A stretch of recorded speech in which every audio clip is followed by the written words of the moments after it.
സംസ്ഥാനത്ത് കുതിച്ചുയർന്ന കോവിഡ് കേസുകൾ 24 മണിക്കൂറിനിടെ സംസ്ഥാനത്ത് 192 പേർക്കാണ് കോവിഡ് സ്ഥിരീകരിച്ചത്. രാജ്യത്തെ കോവിഡ് കേസുകളിൽ 31% കേരളത്തിലാണ് എന്നത് ആശങ്ക വർദ്ധിപ്പിക്കുന്നു. രോഗികളുടെ എണ്ണം വർദ്ധിച്ചിട്ടും പ്രതിരോധ പ്രവർത്തനം മന്ദഗതിയിലാണ്.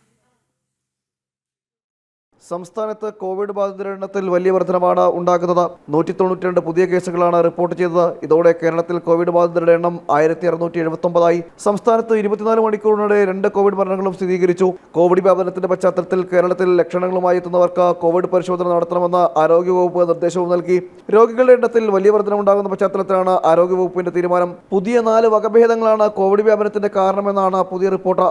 വ്യാപനശേഷി കൂടുതലാണെങ്കിലും പുതിയ വകഭേദത്തിന് തീവ്രത കുറവാണെന്ന് വിദഗ്ധർ പറയുന്നു. ഓക്സിജൻ, ബെഡുകൾ, വെന്റിലേറ്ററുകൾ, അവശ്യമരുന്നുകൾ എന്നിവയുടെ ലഭ്യത ഉറപ്പാക്കണം. രോഗലക്ഷണങ്ങളുള്ളവർ തിരക്കേറിയ സ്ഥലങ്ങളിൽ സന്ദർശിക്കുന്നത് ഒഴിവാക്കണമെന്നും കേന്ദ്രം നിർദ്ദേശിച്ചു.